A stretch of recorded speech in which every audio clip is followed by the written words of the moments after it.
Death is a problem. There you go, there's a hot take for you. During the first half of the 19th century, London more than doubled in size. This was driven by the Industrial Revolution and was totally unprecedented in the city's history. Much of London's infrastructure had been developed in a patchy and piecemeal fashion, and the sudden addition of approximately 1.3 million people really brought the flaws into sharp relief. One of the aspects of city planning that isn't talked about so much is the question of what you do with the dead. The obvious answer is bury them, of course, but where? London had traditionally buried its dead in parish churchyards, with the odd cemetery for those who, for one reason or another, couldn't be buried on Church of England land. The sudden influx of people meant that these were soon desperately overcrowded. Graves were reused, corpses were crammed into church crypts, disinterred coffins were broken up for fuel, and bones were ground into fertilizer, or simply left lying around. Human remains contaminated the groundwater, spreading sickness among the living. The lack of dying space was worsened by the railways, which in a number of cases ploughed straight through burial sites. It was a macabre and horrifying situation. Furthermore, at the time it was believed that the vapours arising from decaying organic matter were the cause of disease. But what to do? Cremation wouldn't be made legal in Britain until 1884. In 1820, one Thomas Wilson proposed a gigantic pyramid in Primrose Hill. Between 1833 and 1841, the so-called Magnificent Seven cemeteries were opened at Kensal Green, West Norwood, Highgate, Abney Park, Brompton, Nunhead and Tower Hamlets. These were huge, privately owned burial grounds in what was then the suburbs. In 1848 a cholera epidemic struck, and this prompted the authorities to look for other solutions. One idea was for all burials in Britain to be concentrated into 2 supersized state-owned cemeteries. This was abandoned largely because the cemetery owners complained about government interference. Another was simply to build more large cemeteries further out, in places like Wimbledon and Wanstead.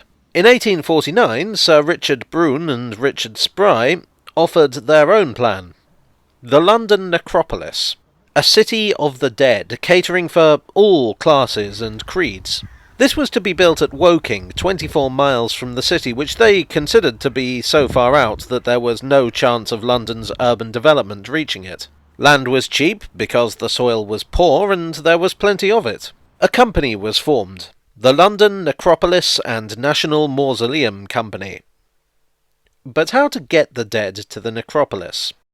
Enter the Necropolis Railway. During the 1840s, Britain underwent a railway mania, with the network expanding rapidly, and naturally many lines converged on London. The proposed necropolis was in the territory of the London and South Western Railway, whose London Terminus at Waterloo had opened in 1848. The railway was so integral to the new venture that the LSWR effectively became a partner in the scheme. Not everyone was in favour. The government had previously opposed proposals for rail-served cemeteries on the grounds that it would distract the railways from their living passengers. The Bishop of London complained that funeral trains were inconsistent with the solemnity of a Christian funeral. In fact, the Magnificent Seven cemeteries had originally been envisaged as being rail-served, but the concept had been rejected. An alternative suggestion was to put the necropolis at a riverside location and have it served by boats. Nevertheless, in 1852 the necropolis received royal assent, and on the 7th of November 1854 the great cemetery opened to the public. The first service trains, as it were, carried disinterred corpses from the city for reburial. Waterloo was chosen for the London Terminus. Vauxhall had been considered, but rejected on grounds of space. Nine Elms, which by this point was a good station, was earmarked as a potential second terminus, but never used. Waterloo was favoured because it had the capacity, the streets around it at the time weren't too busy, and the train would travel through the pleasant and leafy county of Surrey. The Waterloo Terminus was built on a site between Westminster Bridge Road and Leek Street, which back then was known as York Street. It used the arches under the viaduct here as storage. This was considered appropriate due to its resemblance to a crypt. Unfortunately, in the 1890s, Waterloo Station was expanding and the LSWR wanted to build new lines right through the Necropolis station.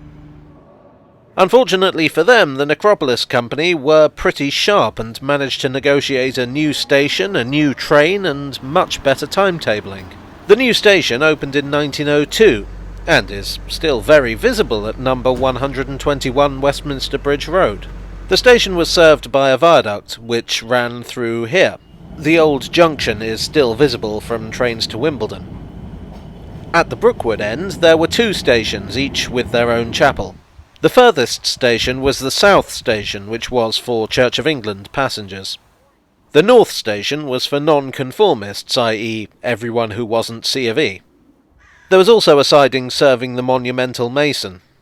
Oddly enough, Brookwood itself didn't have a station until 1864, when the LSWR figured that traffic from the cemetery, the prison, the county lunatic asylum, and the village justified one being built. The Necropolitan line was unusual in many ways. You might think that death is the great leveller, but the Victorians wouldn't have agreed with you at all. If anything, Victorian funerals emphasised social divisions.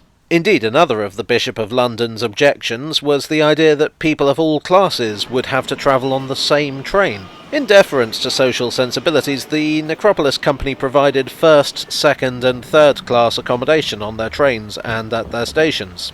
Not only for the living, but for the dead as well. Coffins were carried in special hearse vans, the only rolling stock actually owned by the Necropolis Company. The compartments carried different levels of ornamentation depending on what class the deceased was travelling, although if the deceased was in a position to care, I'd suggest that something had gone very badly wrong. The dead also had their own coffin tickets, although presumably return fares weren't available. The very poorest mourners, those whose funerals had been paid for by the parish, travelled with the coffins, and the very richest could have a privately hired carriage added to the train.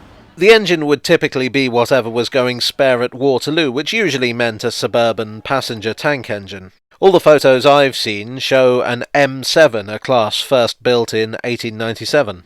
The designer of the M7, Dugald Drummond, would be buried at the Necropolis in 1912. While Victorian society could just about accept the idea of funeral trains, the idea of funeral coaches being used on ordinary passenger services was a bit too icky. So the company had a train specially allocated. Initially this was low priority, and one of the complaints the company made to the LSWR was that the coaches supplied were inappropriately shabby. Actually, better rolling stock was one of the demands made along with the new station. The final train allocated was actually the former South Eastern and Chatham Railway Royal train. For all the respect shown on an official level, the service was subject to a certain amount of black humour among staff. It was colloquially known as the Dead Meat Train or the Stiffs Express. Not only was the train divided by class, but by religion. Like the cemetery, the train was divided into Church of England and nonconformist portions. You would have a set of coaches, then a hearse van, then more coaches, then another hearse van. Although later on this seems to have been abandoned in favour of having all of the coffins lead the way. Once the dearly departed had departed, the train would run non-stop to Brookwood, except for a brief period in the early 20th century when there were additional stops at Clapham Junction and Vauxhall for the benefit of South London residents. At Brookwood, in the early days, the engine was uncoupled at the junction and the train was pulled through the cemetery by a team of black horses. Later, once the main line station had been opened and there was a loop line, the engine would push the train slowly backwards. There were some objections to the train being pushed backwards due to safety concerns, but shunting the engine to the front of the train was awkward. There was only one significant accident in 1938 when a lorry coming out of the masonry works was hit. Due to tall plants, the driver couldn't see the train, and the guard couldn't see the lorry. As a result, the lorry was crushed beneath one of the hearse vans. Incredibly, the driver survived unscathed, although the occupants of the van were all found to be deceased. The promoters of the Necropolis service expected to be running at least 3 trains a day, but in fact demand was nowhere near enough to justify that. The Necropolis never became the massive death destination it was planned to be. When it came to order the second generation of hearse vans, the company reduced their order from 6 to 2. By 1928, the service had been cut back to 2 trains a week. The death blow, so to speak, came during the Second World War. On the 16th of April 1941, the station was hit by a number of incendiary bombs, destroying the buildings and most of the rolling stock. At the end of the war, both the Southern Railway, now owners of the main line, and the Necropolis Company had a long, hard think about the situation. Not only would they need a new station and train, but the track at the cemetery end would need replacing. The damp, soft soil had caused the wooden sleepers to rot and the rails to become unstable. It just wasn't economically sensible. And so the service officially ended in 1947 with the handing over of the remains of the station to the Southern Railway.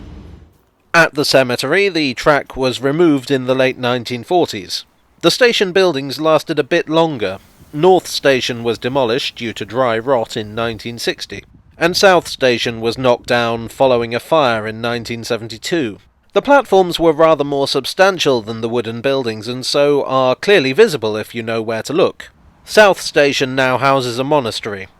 There are also several spots where the route of the line can be followed.